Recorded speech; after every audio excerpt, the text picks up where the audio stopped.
Hello, I'm taking on a challenge to beat every playable Nintendo published game. Welcome to the next episode.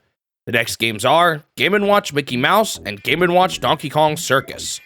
Mickey Mouse and Donkey Kong Circus were the 5th and 6th games released in the Panorama series, and these two marked the end of the Panorama series. If you are wondering why I'm doing both of these at once, similar to Mickey Mouse and Egg on the widescreen series, these two were essentially the same game under a different skin. While Donkey Kong Circus was released 7 months after Mickey Mouse, I have a feeling they worked on these two at the same time, as it seemed like Nintendo accidentally mixed up the codes of these two. While Mickey will show up every now and then during this challenge, this was the last Game & Watch game to feature licensed characters like this, and it will be a while before we see Mickey again. One interesting thing of note about Donkey Kong Circus was that it was the very first game to feature Donkey Kong as a protagonist, predating Donkey Kong Country by about 10 years. Since it was released first, I started with Mickey Mouse. As usual, my goal was to get to 300 points and see the lives refresh in game modes A and B. In this one, Mickey and Donald are working at a circus. Donald is the ringmaster, and Mickey is a juggler. You control Mickey and move left and right to align Mickey's hands with batons and toss them up.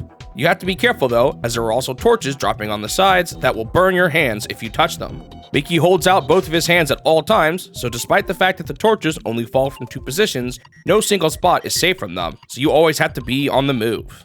Touch a torch or miss a baton, and Donald will look at you with shock, and you will lose a life. Despite its simple premise, this one can be surprisingly tough. It's easy to only focus on a single column that you need to align yourself with, and end up moving further than you think and straight into a torch. Something that helped me get better at the game was that I realized they'd placed some banners in the background that can help you wrap your head around the positions. Mickey can move to 4 total spots, each lining up with the banner in the background. Your arms will then be lined up with the items falling through the blank columns to the left and right of the current banner you are standing at. Because this one took a while to get the hang of, my first few runs didn't go so well. I managed to burn my hand on the very first torch on the first run and reset immediately.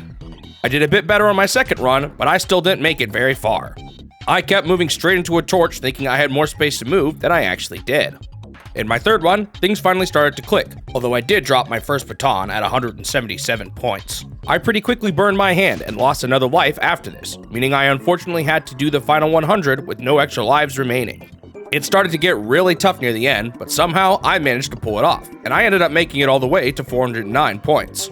Next up was Game Mode B. While once again, it seems like they just generally made it harder, I did notice there was a certain type of setup that they threw at you that they never did in Game Mode A. It's actually possible for you to move out of the way the moment a torch touches your hand, and in this mode, the torches occasionally fell close enough next to each other that doing this was required. I almost beat Game Mode B on my first try, but I unfortunately moved too early during one of those tricky situations and lost my last life at 297 points. Dang, I was so close. I had another close run after this, but I thankfully made it this time and got to 300 points. I was done with the game at this point and intentionally just ended my run here. On to Donkey Kong Circus.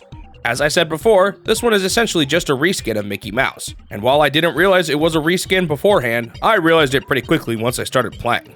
In this one, you are playing as Donkey Kong and Mario has replaced Donald.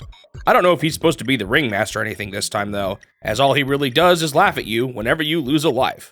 Maybe this takes place while Donkey Kong is in captivity after the arcade game, and perhaps during this time he was forced to perform in the circus by Mario. The only other real difference here is that instead of batons and torches, you are juggling pineapples and avoiding fireballs. The background is based on the construction beams from the arcade game, which honestly makes this one feel less like a circus despite the name. Similar to Mickey Mouse, you could also use the background here to help you line everything up.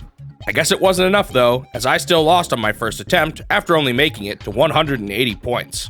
I managed to make it on my next try though, and I got all the way to 414 points before ending the run in Game Mode A.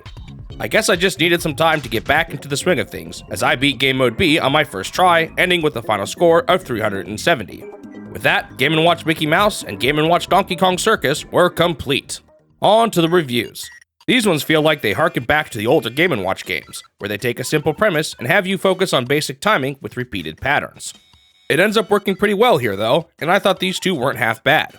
It's surprisingly tough despite its simplicity, and the pace was fast enough that I ultimately enjoyed my time with it. Like most of the Game & Watch games though, I still got bored of it rather quickly, resulting in a final score of 6 out of 10 for both versions of the game. Thanks for watching the video. If you want to see more of these in the future, make sure you subscribe to the channel so that you won't miss out on the next one. Also leave a like if you enjoyed it, since it will help the channel grow and motivate me to continue this series. I hope I will see you in the next step of my quest to beat every Nintendo game.